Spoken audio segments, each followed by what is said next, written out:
Hi Libra. Welcome to Pandora Astrology's monthly horoscope for November 2019. For you Libra, there's going to be a lot of activity in your second house, a lot of stuff involving Mercury, a couple of moons, and also Venus and Mars activity, which Julia's in charge of. Hey Julia, what's up with Venus and Mars this month for Libra? Well, hey, Jamie, thanks. So, Libra, let's start with Venus, which is your ruling planet as well. Venus is the planet of art, beauty, relationships, pleasure, all those good things. It's also a very peace loving planet as well. So, on November 1st, when it enters Sag, that's going to be in your natal third house. And that is the house of communication of all types. It also rules, which means it correlates with siblings, neighbors, the like. So, when Venus enters this house, you might want to do a few more pleasure trips. The third house are very small trips, like going to a local beach or, checking out a park in your neighborhood. So you might be a little bit more involved in those activities. And since the third house does have to deal with communication and Venus is such a peace-loving planet, it's a really, really good time if you have to sort of iron out any wrinkles in communication with other people, if you need to sort of negotiate anything, really great time for it. And then when she enters Capricorn on November 25th, she'll go into your natal fourth house. That's the house of family and home. And since you are such a social sign, being an air sign, you might feel like inviting some friends over to the house, especially, the fourth house, that side of ourselves is so much more private. It's so much more personal. It's at the very bottom of the chart. It's kind of invisible. So you'll probably be socializing with people who feel like family, or maybe even your actual family too. And Venus, she also really likes to beautify things too. So that could be a great time to kind of make some nice changes around the house to really make it a very pleasurable zone for yourself. And then the next planet I want to talk about is Mars. Mars starts off in your first house in the sign of Libra when the month begins. And when Mars is in our house of self, that means that you are going to be embodying the Mars principle rather strongly. Which means that even though you're generally pretty easy, mellow, chill, you try not to ruffle people's feathers, you might be a little extra feisty, and other people might take notice too this month. Mars is also a bit of a competitive planet as well, so you might be feeling a little extra competitive and kind of knowing where your rights are and sort of how to stand up for them too, which I actually think is a pretty good thing for you, Libra. And then when Mars moves into Scorpio on November 18th, that's going to be in your natal second house. And that's the house of money, house of possessions. And Mars tends to, wherever we have Mars is where we're focusing a lot more activity. And we have a lot more drive. So you could feel very driven in terms of thinking about how you can sort of grow your money in some ways, maybe asking for more money in your paycheck at work. But the second house can also describe how we're spending money a little bit too. So you might also be a little extra impulsive with shopping too this month because you love the luxury. What else is going on this month, Jamie, for Libra? Well, Julia, I've noticed that sometimes Mars in the second house can also be accompanied by a sort of a spontaneous jettisoning of a lot of physical possessions because Mars doesn't care about owning stuff. Mars is like, what do I need this for? It's just making a drag on my tail. Let me get rid of this thing, so that can happen too. Definitely, spontaneity and impulsiveness in that, possessions area. So Mercury is in Scorpio and it's retrograde this month.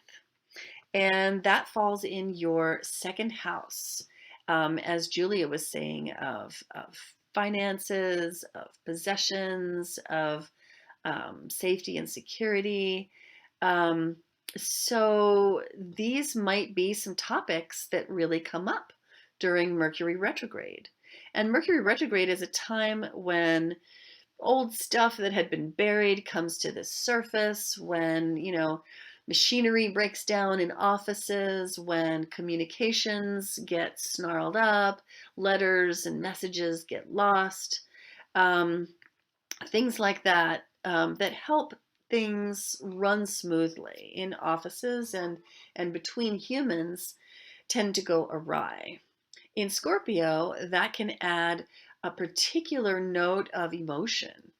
It can really add a lot of charge. And so this falling in your second house, it might be time to have some conversations with those whom you share money with, about what's yours and what's mine.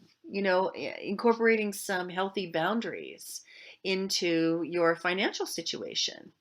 And because you can be possessive of your things, Libra, especially when they're nice things that you've bothered to like bring towards you, you kind of care about them. And so, seeing to it that they are taken good care of, when you have to share the ownership of them is pretty important to you. But it's also important to find ways to communicate that are gracious and graceful. Let's see what else. So Mercury is retrograde for most of the month, and then towards the middle of the month on November 11th, we have something that I like to call Epiphany Day, which is where Mercury and the Sun form a conjunction. Mercury heading backwards, the Sun heading forwards. Boom, they meet in the middle in a burst of insight and aha and mental clarity. So if you've been banging your head against a problem, doing some detective work, sorting through some thorny research, this is a day in which things can come together and at least show the way out of the woods for the rest of the Mercury retrograde period, which lasts until November 20th. That is the day when Mercury goes direct. Right there, it is direct, but don't really expect things to smooth out until about another week has passed and Mercury is back to its usual speed. So another thing that's interacting with this Mercury retrograde is the full moon in Taurus, which is happening on the 12th. We'll feel it from the 11th to the 13th. It involves this full moon up here in your 8th house, opposite to Mercury and the Sun in Scorpio in your 2nd house. And this could definitely bring up some arguments over possessions, over money, over resources. There could even be some arguments and conflicts around sexuality, around emotional intimacy. And it's really important, Libra, as it always is, for you to be clear about your boundaries and hold your boundaries, but also share nicely. And that can be a difficult balance to strike. Um, I think that the moon in Taurus, the moon loves to be in Taurus. That's generally a pretty comfortable position for the moon. So this might even signify that you get so tired of figuring out all the stuff about your own finances and untangling your own paperwork that you go take refuge in your relationship, in your partner. Get some help, get some support, and some guidance, and that could be stabilizing. So then, what I've been saying about the two lunations this month is that they're both filled with harmony. They have lots of harmonious aspects to them and not a lot of stress. So both of the moons tend to be pretty good feeling times this month, and I think that really helps Mercury retrograde to proceed more smoothly than it might. The second lunation is a new moon, which is in the sign of Sagittarius, and that falls right here in your 3rd house. The date of it is the 26th, though we'll feel it from the 25th to the 27th. And my name for this is Party Moon Before Winter. This is a fun, light, playful moon. In your house of communication, what could be better? So there's a lot of frothiness, a lot of joy, a lot of optimism. And I think that this is a great time to gather people together who are very different from each other under the banner of some shared views or ideas or ideals. And if you were to do that, Libra, because you are the consummate host or hostess and love introducing people to each other, that could be a great occasion for planting seeds of tolerance and equity and understanding. And wouldn't that be nice in this world?